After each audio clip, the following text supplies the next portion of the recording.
Esto es la cruel verdad, ¿sí? Voy a empezar a hablar con Javier Milei. Gracias, Javier, por esperarme. ¿Qué tal, Esteban? Sí, un gusto tenerte. Un gusto enorme estar aquí. Te traje de Sí. regalo mi nuevo libro. La semana que viene se va a poner más calentito, Sí. ¿no? El fin de la inflación. Sí. Claro, porque que- se conoce el índice. El miércoles, ¿no, Carlitos? Exactamente. El miércoles. El miércoles, sí. Así es. Sí. A ver, para que lo muestro, ¿sí? Javier Milei. El fin de la inflación. Sí. Claro, Así porque se que- conoce el índice. El miércoles, ¿no, Carlitos? Exactamente. El miércoles. El miércoles, sí. Así es. Sí. A ver, para que lo muestro, ¿sí? Javier Milei. Bueno, me lo dedicaste, gracias, Javier. Obvio, querido. como Para que- corresponde. Javier Milei. El fin de la inflación. Estás como hipnotizando a alguien ahí, ¿o no? No, la estoy parando. Ah, estás parando la inflación. La idea es que, digo, soy el único que sabe cómo, ¿sí? Gracias. Y tengo la convicción para hacerlo. Sos el único que sabe cómo parar la inflación y tenés la convicción para hacerlo. Exactamente. Oye, el problema, a ver, voy a empezar de las definiciones Después en estaba general. tentado preguntarte si algunos de estas personas que nombré se pueden sumar con vos. A ver, sí, vamos por el tema de la inflación. Digo, eso es la casta. Digo, se están demostrando que son casta. Todos estos que mostré recién. Y mirá, bueno, Estos y estos. la realidad es que no parecen que estén ocupados por resolver los problemas de los argentinos. No tienen un programa económico consistente. Dijeron que lo iban a tener a fin de año. Estamos todavía ya casi llegando a la mitad del año y no tienen ninguna propuesta. Lo único que saben hacer es criticar lo que yo hago y además lo hacen deshonestamente en el plano intelectual. O sea, mienten, hacen elucubraciones falsas sobre las cosas que yo digo. O sea, con lo cual, ¿Cuál es la crítica que más te molesta? no, digo, no, que digan lo que quieran. ¿Qué querés que le diga? No, porque hay dos planos de crítica y ahora vamos al tema No, de pero- la inflación. Te critican mucho por tu plan de dolarización y por tus ideas y te critican tu vida personal también. ¿Cuál es el plano que más te jode? Nada, entiendo, digo, que esto es la miseria de la política argentina. Es decir, como no pueden, por el lado técnico, o sea, inventan lo que se llama la falacia del hombre de paja, que dicen que dije algo y critican eso que supuestamente dije, cuando yo dije otra cosa, que está documentado en distintos libros míos. O sea, tenés, por lo menos los últimos 10 años, una línea impecable siempre del mismo lado y la podés encontrar. Y entonces ya como no les queda nada, recurren a meterse con cosas que son verdaderamente ridículas. O sea, y llegan a armar cosas verdaderamente ridículas. ¿Lo de tu hermana te jodió o lo de los perros, más Javier? Pues no te lo pregunté, no te vi para preguntártelo. Yo Mirá. sé que lleva tiempo. Mira, digo, vamos a ponerlo en el extremo de hasta lo torpe e idiotas que son para hacer esto. ¿Sí? Fíjate esto. Dicen que, por ejemplo, yo duermo con mis perros. Sí. Digo, con mis 8 perros.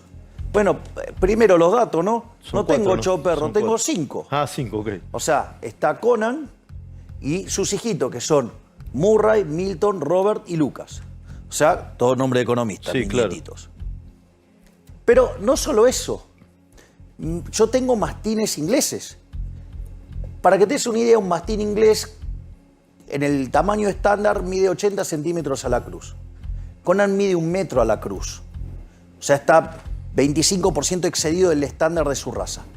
En 2 patas mide 1,80 metros y pesa 100 kilos. Y hay uno de los chicos, todavía es más grande que Conan, Milton, paradójicamente, que es Milton por Milton Friedman, Sí, claro. que medía 1,51 m. Que decía los datos primero. Primero Los los números datos. primero. Bueno, Milton, paradójicamente, mide 2 metros. O sea, es gigante en serio. Entonces, ¿vos te imaginás esos perros todos juntos en una cama? No hay cama. Claro. O sea, no hay cama ni que les pueda dar lugar y que aguante 500 kilos. Sí. Y si lo viese, ¿qué tendría de malo? No, pero Pregunto yo, ¿no? De vuelta.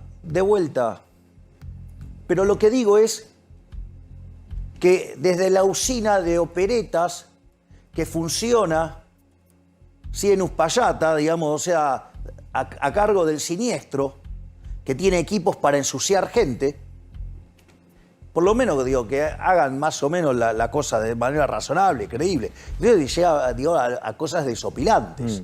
O sea, Y está claro, digamos, los hilos, porque digo, después los que dicen esas cosas operan posiciones similares a las que nacen desde ese lugar, y algunos, digamos, o sea, con mucha exposición en medios muy afines. ¿Ok? Entonces, digo, pero nada, es parte de esto. Es decir, digo, están dispuestos, digo, hay gente ahí dispuesta a hacer cualquier cosa con tal de estar en el poder. Porque tiene que ver con un problema de ego, de codicia y de lujuria. Parte del gobierno y parte de la oposición tiene un problema de ego, de codicia y de lujuria. Sí. Lo que pasa es que acá, digamos, esa gente se estaba repartiendo los cargos antes de ganar. Esa gente que está y acá. vos, digamos, o sea, como bilardista, Sí. en realidad en la escuela de Subeldía, Sí, claro. digamos, gol es cuando ya movió el contrario, ¿no? Sí. Está claro, ¿no? Cuando la pelota tocó la red, traspasó la. No. Digo, porque hay VAR, todo. Así que digo, Sí, cuando es mueven verdad. del centro, Sí, es verdad. es gol. Es verdad. Si no, hasta ahí, todavía lo estamos revisando. Vos decís que lo gritaron antes. Pero hasta repartió cargos antes. Vos hace un año te imaginaste que podías llegar a un mes de las elecciones PASO con posibilidades de ser el más votado, como dicen muchas de las encuestas. No lo digo yo, lo dicen muchas de las encuestas. ¿Lo pensaste eso o no? A ver, a nosotros nos llevó el orden espontáneo, la propia situación nos fue llevando a esto. Es decir, fíjate esto.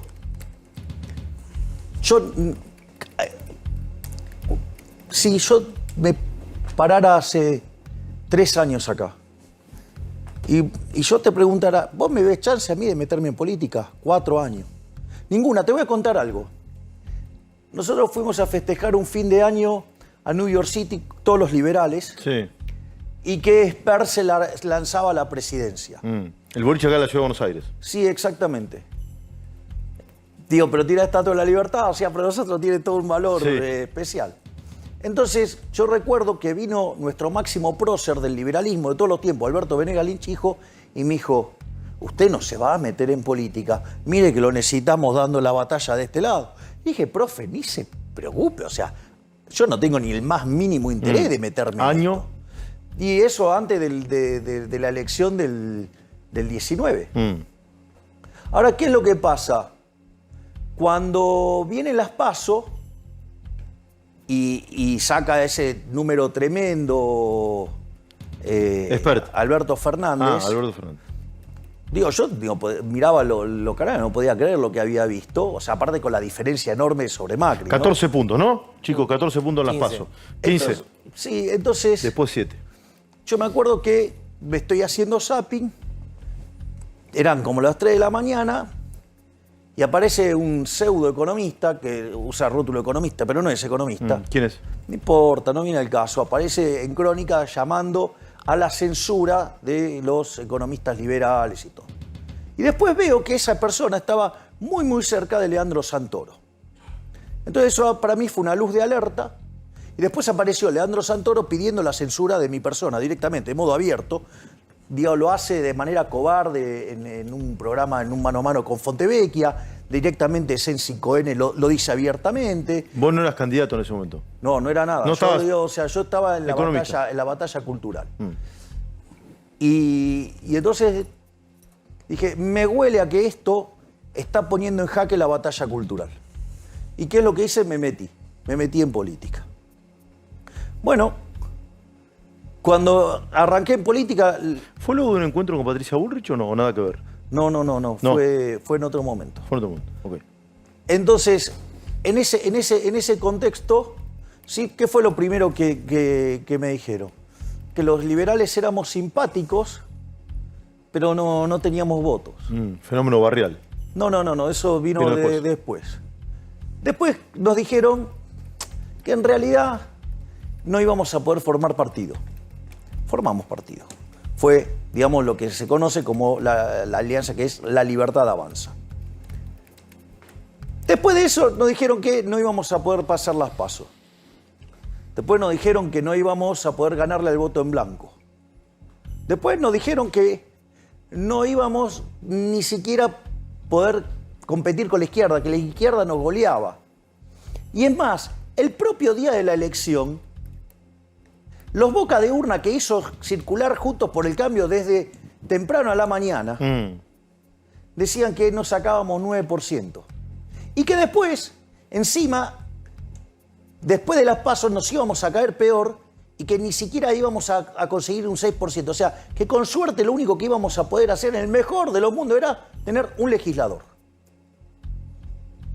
O sea, nosotros en esa elección sacamos casi un 14%, sacamos más votos que la lista que construyó Larreta para destruirnos a nosotros, que fue ese caballo de Troya, esa mentira, el traidor de López Murphy, ¿sí? Cuyo único objetivo era ensuciarnos a nosotros. En lugar de disputar la interna propia, se dedicó a decirme kirchnerista de derecha, populista de derecha, me dijo castrista, chavista, o sea, cosas que en nuestra dinámica, eso es un insulto grave. ¿Tenés retorno de esa persona? No, no hay retorno. Una persona que dijo esas cosas. Es más. Hay, personas de su espacio, además me trataron de nazi. Personas del espacio ese. Cosa que también hizo la señora Carrió, a quien estoy demandando. Cosa que hicieron 5 periodistas, a los cuales también estoy demandando. Cosa que hizo Patricio Fontanet, también lo estoy demandando. O sea, los demando por banalizar el Holocausto. No los demando por la cuestión personal. Los demando por banalizar el Holocausto. ¿Sí? O sea, ni siquiera lo pongo en el plano personal. Sí. Entonces, y en ese contexto, cuando decían que, bueno, ahora digamos, los votos se iban a caer brutalmente, bueno, terminamos sacando 17%. Una de las cosas que nos decían, que era también muy interesante, era que éramos un fenómeno barrial, que no podíamos pasar la General Paz. Nos dijeron también que una persona sola gritando no puede hacer nada. Yo les recuerdo, por ejemplo, que ayer se cumplió un aniversario del momento en el cual ese muchacho se paró frente a un tanque. Y pasaron cosas después de eso, ¿no? Entonces, y la realidad es que después nosotros, como parte de nuestra, digamos, como parte de nuestra visión, que fue algo que además se le ocurrió a mi hermana, digamos, que quien te manda saludos, el jefe, ¿sí? ¿El jefe o la jefa? El jefe. El jefe. El jefe, digamos, o sea... Entonces, en ese contexto, sí, además es quien maneja la campaña, digamos... ¿Tu hermana maneja la campaña? Sí, es el jefe de campaña. Sí. ¿Desde siempre o se transformó en el devenir del...? También, digo, los hechos nos llevaron. Nos llevaron a esto. Digo, yo trabajo con mi hermana hace 15 años. Sí. Entonces, o sea, pero después, o sea... Ahora, Javier, se habla mucho de no, la... pero Dale, quiero hacer un punto, digo, porque a quien se le ocurrió el sorteo de la dieta es a mi hermana. Pues estábamos viendo la forma en la cual nosotros consideramos que los impuestos son un robo, la gente no los paga voluntariamente, de hecho viene de coacción impuestos, y por lo tanto en ese contexto nosotros no consideramos que, digamos, desde nuestra perspectiva y nuestra filosofía había que ese dinero hacérselo regresar a la gente. Ahora la forma era cómo, es decir, entonces hacer una ley con todos votando en contra, con todos saboteando, digo, era muy difícil. Sí. Y entonces, pero tampoco nos queríamos quedar con ese dinero. Hacerlo a dedo nos parecía casi como hacer lo que hace un político. Entonces nos pareció, digamos, si a ella se le ocurrió, digamos, brillantemente, que lo sorteáramos. Cosa que efectivamente hicimos. Y eso hizo que fuéramos tapa de diarios en cerca de 30 países. Y después todo arrancó. Entonces... nada, o sea, y nosotros ahora, básicamente trabajamos con eso. Javier, decía un poquito al futuro. Nos han infiltrado gente en nuestras filas, nos han hecho de todo también. ¿Quién, Malatón? ¿Cómo? ¿Quién más, Latón? No importa, digo, ya está, digo, lo que está en el pasado es pasado. Le infiltraron gente. Nos infiltraron gente. Ahora te pregunto, Javier, se habla mucho de que la Argentina que se viene, en la cual las encuestas te ubican con chances, requiere de diálogo, de consenso y de una construcción entre mucha gente para sacar leyes clave en el Congreso. ¿Te consideras un tipo de diálogo para sentarte a hablar con muchas de estas personas que también son actores centrales de la política argentina? La pregunta A es, ver. ¿vos dialogás con delincuentes? Si lo hice no lo recuerdo. Ok. ¿O no lo sabías? O no lo sabía. Es decir, entonces, no dialogás con delincuentes, no dialogás con ladrones, no dialogás con corruptos, no dialogás con asesinos, ¿ok? No dialogás con delincuentes, ¿no? A los sumo los entrevisté. Entonces, a lo que voy es, la pregunta es, ¿por qué, porque esto es algo que trata O sea, ¿con esto no dialogarías con ninguno? A ver, estoy diciendo otra cosa. A ver. Lo que estoy haciendo es refutar el argumento que desde Juntos por el Cambio tratan de imponer todo el tiempo. Yo no negocio con los fracasados que hundieron al país. ¿Entendés? El señor Morales, 34 años viviendo el Estado. Sí, pero Larreta, 30 años viviendo el Estado. Carrió, digamos, desde la democracia y desde antes porque estaba, digamos, con la dictadura. Es decir, digamos, juez es el camaleón. El camaleón. O sea, fue kirchnerista, fue todo. ¿sí? Pero van a tener representación de la Cámara de Diputados y del Senado. Sí, pero por lo que te pido nada más es que podamos poner orden sobre esta discusión. Entonces, son los que hundieron el país. Son los que hundieron el país. Y en realidad lo que vos estás viendo, lo que estás viendo, es lo que yo siempre dije, por lo cual de ninguna manera yo ni pisaría Juntos por el Cambio. ¿Por qué? Básicamente, ¿por qué? Porque es una estructura que está condenada al fracaso. Juntos por el Cambio está condenado al fracaso. Exacto. Así fracasó la alianza, que fue un rejunte para ganar. Fue exitosa para eso, pero fue un desastre gobernando. Cambiemos, ¿sí? Se juntó con los inviables de los radicales, con Carrió, que es más inviable también que los radicales, porque es un desprendimiento por izquierda de los radicales.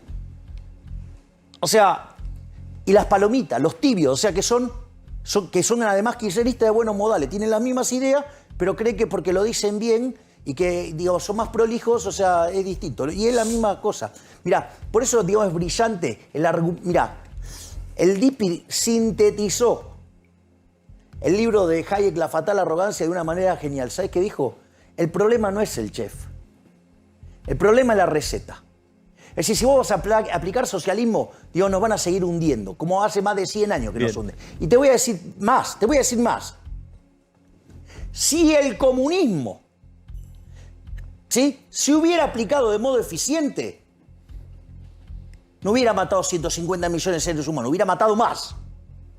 Es decir, estas ideas, si además vos te jactás de ser eficiente para estas ideas, te puedo asegurar que el daño que vas a hacer es infinitamente peor. Bien, sos presidente. Si querés, por ejemplo, reformar el Banco Central, dinamitarlo. Sí, mandás el proyecto al Congreso, ¿cómo funcionaría de vuelta, eso, Javier? Nosotros, de hecho, digamos, ya ahora cuando vuelve Emilio Campo, me va a traer el proyecto de ley y nosotros lo vamos a presentar. O sea, le sacaremos punta al lápiz, revisaremos las cosas, lo vamos a enviar. Una de las cosas que puede pasar es que, pregunta, ¿por qué deberían rechazarlo? Porque si hay algo que queda claro... ¿El proyecto de dolarización o el del banco? Es parte de lo mismo. Ok. Es todo un proceso en el cual vos reformás el sistema financiero, ¿sí? Y terminás eliminando el Banco Central, que lo liquidás en alguna moneda. Probablemente la moneda en la que se liquide es la que han elegido históricamente los argentinos, que es el dólar. Digo, y es un proceso que... La versión original del proceso, para que veas cómo miente Juntos por el Cambio, que dice, no, porque mi ley dice que esto se hace el primer día. ¿Sabes qué? Están los artículos míos desde hace 6, 7 años. ¿Sabes cuánto decía siempre que se tardaba? 2 años y medio. ¿Me entendés cómo mienten? O sea, no solo eso, sino que además, como si fuera poco, cuando me encontré con Emilio Campo y me dio su propuesta, me pareció superadora porque tarda mucho menos tiempo. Pero igual, digamos, hay toda una cuestión burocrática que resolver. Estas cosas no son instantáneas. ¿Va al Congreso, entonces? Va al Congreso. Sí. Lo primero es, ¿por qué, digamos, siendo que si yo llego al poder, llego con un mandato bien claro, a diferencia de todos estos chantas que no te dicen qué van a hacer, yo te digo qué es lo que voy a hacer. O sea, yo te doy mi visión, te digo qué es lo que voy a hacer, te digo cómo lo voy a hacer, y además, si hay algo que no queda duda es que estoy convencido de esto. Sí. Es decir, yo tengo la convicción, con lo cual tengo el coraje además para hacerlo. O sea, en eso soy bien ¿Y si claro. no están los votos, Javier? Bueno, supongamos que entonces la pregunta es, che, ¿por qué algo que le haría tan bien a los argentinos, por qué lo rechazarías? Eso es interesante. Entonces, ¿sabés qué es lo que propongo? Porque hay otras expresiones también. Bueno, Dios, pero sucede que rehúyen, digamos, discutir las cosas importantes. O sea, les gusta hacer jueguito para la tribuna, pero, pero no, digamos, hacer las cosas en serio. Si ni siquiera tienen un plan. No tienen un plan, no tienen nada. Entonces, digo, para criticar, cualquiera critica. Y decir las estupideces que dicen. Y ahora después vamos a la cuestión, digamos, de la respuesta de eso, si querés. A ver, dale. Pero, entonces, si no pasa, que serían grandes hipócritas, ¿no? Porque ahora, como parece que las ideas de la libertad venden, o sea, entonces se arropan y se disfrazan de liberales. Sí, que después igual los rascas un poquito y a los 3 minutos entran en contradicción. Pero al margen de eso, la pregunta es por qué, digamos, yo tendría que apoyar a ellos cuando mandan algo así y por qué ellos entonces me lo bloquearían. La pregunta es esa, ¿por qué digo me lo bloquearían? Tengo 3 minutos más, Javier. No, yo entiendo, o sea, Sí. es un problema no trivial, digamos, que me lo plantea regularmente y me parece que vale la pena aclararlo. Entonces, supongamos lo siguiente, que digamos, evidentemente son tan complicados como los kirchneristas y entonces lo único que les importa es bloquear y hacerla de ellos. Ok, listo. Entonces, ¿qué es lo que propongo? Yo originalmente pensaba en una consulta popular. Sí, un plebiscito, me lo dijiste acá. Pero, digamos, hablando con la gente que, digamos, trabaja en la campaña, se les ocurrió algo mucho mejor. ¿Sabes qué es? Directamente ir al referéndum. ¿Sabes por qué? Porque el referéndum es vinculante. Sí. Y eso obligatoriamente tiene que pasar por el Congreso. Entonces, va a ser muy lindo que los políticos no quieran que los argentinos elijan qué moneda tener. Porque el problema de eliminar el Banco Central son distintas cosas. O sea, llamarías cuestiones. un referéndum. Obvio. No un plebiscito, un referéndum. Un referéndum que es vinculante. Sí. Con lo cual, te van a tener que explicarle a los argentinos por qué no quieren que elijan. Sí. Por qué no quieren que elijan la moneda que quieren tener. Entonces acá, digamos, la discusión son varias aristas. ¿Sabes cuál es la primera y la más importante para mí? Es moral. ¿Para vos robar está bien? No, está mal, está mal. Bueno, para mí está mal. Claro. Digo, yo creo que para todos está mal. Si yo me pongo con una fotocopiadora a imprimir billetes y te digo, bueno, dame tu zapato, dame la silla, dame el reloj, ¿vos qué dirías? No, ni loco. Ah, ¿por qué? Porque es una falsificación, Sí, es una por estafa. supuesto. ¿Qué hace el Estado? Entonces te lo saca por la fuerza, te pone una pistola en la cabeza, se llama curso forzoso. Por lo tanto, lo primero que tenemos que entender es que la emisión monetaria, ¿sí?, es un fraude, es una estafa. Digo, y lo hacen para financiar el fisco. Después hay motivos técnicos, ¿sí? Los motivos técnicos es, che, si el Estado lo hace, no pasa nada. Ahora, si lo hago yo, ¿qué pasa si hago eso? Me pongo a imprimir billetes. No, es un delito. ¡Voy preso! Sí, es un delito. Ahora, claro, digamos, los políticos, o sea, nos afanan 30.000 millones de dólares por esto y no pasa nada. O sea, mirá que hay delitos en el Código Penal. Este es un poquito más grande y nadie hace nada. Pero no solo eso, fíjate esto. La pregunta esta. En una sociedad de abstemios, ¿cuánto vale una botella de vino? Es carísimo. No vale muy nada. barata, muy barata, Nada, no vale cero. nada, no la toma nadie, no Claro, tiene demanda. exacto. No Bien. tiene demanda. Bueno, entonces, ¿qué quiere decir? Que su precio es cero. Sí. Bueno, nadie quiere el peso. ¿Sabes qué quiere decir eso? Que cualquier cantidad de dinero que ofrezca, digamos, el gobierno, digamos, vas a tener precios que tienden infinitos. Salvo que tenga un valor artístico, no valdría nada. Exacto. Sí, y además, Dios, vienen quejándose con que los monopolios son malos y justamente el monopolio legal, digamos, por la fuerza que te quiere imponer algo como una moneda que no vale nada, digamos, Ahora, es ineficiente. Javier, déjame hacerte la última pregunta. No, lo que quiero decir es que esto. hay varias formas de instrumentar la dolarización y además te voy a decir algo. Cuando vos limpiás todo esto, ¿sabes cuál es el verdadero problema? ¿Cuál? ¿Que sabes quiénes son los principales beneficiarios de tener un banco central que te estafa a vos, a él, a todos ellos? ¿Cuál? Es político. ¿Por qué? Porque los políticos, Sí. por ejemplo, solamente este gobierno, en los 3 primeros años de gobierno, ¿sabes cuánto se afanó? 16 puntos del PBI. O sea, se afanó a un ritmo de 30.000 millones de dólares por año. Ese es el problema, Esteban. Sí. Es decir, detrás de esto no quieren eliminar el Banco Central porque es un mecanismo por el cual los políticos le roban a los argentinos. ¿Sabe quiénes son los grandes chorros de la historia con la inflación? los radicales, los hiperinflacionarios alfonsinistas. Sí, ahora... ¿Me entendés que sí. se fue del poder, renunció antes, con una inflación en mayorista del 5.000%? Sí, Dale. Javier, por último, porque bueno, hay otra entrevista y sé que probablemente no se va bien, no quiero cruzarlo, eso además no está pactado eso. Se habló mucho... No, aparte tengo los bolsillos, Bueno. no los tengo cosidos. Bien. Que el señor, digamos, que tiene más de 40 familiares en el Estado. Que además, o sea, me insulta, todo. Si yo replicara esos mismos insultos, a mí me dirían, desde los medios de Juntos por el Cambio, ¿sí? Y los que soporta con la pauta, me dirían aberraciones. Sí. Sí, ese mismo señor, digo, es tan torpe que ni siquiera pudo hacerme bien una analogía con el nazismo. O sea, en ese nivel está ese señor. A ver, 40 familiares en el Estado. Claro, para él, digamos, un tipo que quiere achicar el Estado, como yo, que quiere devolverle la libertad a la gente, soy un loco. Y claro, si él, digamos, se ha hecho un culto de vivir del Estado. Javier, se ha hablado mucho de Juntos por el Cambio, puede partir, se ha analizado. Es un problema de ellos, no me interesa. Patricia Bullrich, ¿se podría sumar a tu espacio? ¿Te podría sumar a Patricia Bullrich, sí o no? De vuelta, pero sí, el problema con lo que me explicaste diría que no, pero te pero tengo que mirá dónde preguntar. estamos, o sea, es como que es muy tarde, ya estamos, digamos, muy cerca, digo, del armado de las listas, o sea, yo, digamos, yo tengo una buena relación con la señora Bullrich, a quien además le tengo aprecio, igual que el señor Mauricio Macri. Pero el problema, ¿cuál es? Ya es tarde. Y parece que es muy tarde. Yo les avisé que iban a ser traicionados por esa gente, porque esa gente nada buena puede salir. Un tipo que traiciona una vez, traiciona siempre. El tipo que traiciona una vez, traiciona siempre. Gracias, Javier, por haber venido. ¿Sí? Gracias a vos. Y gracias por el libro. ¿Sí?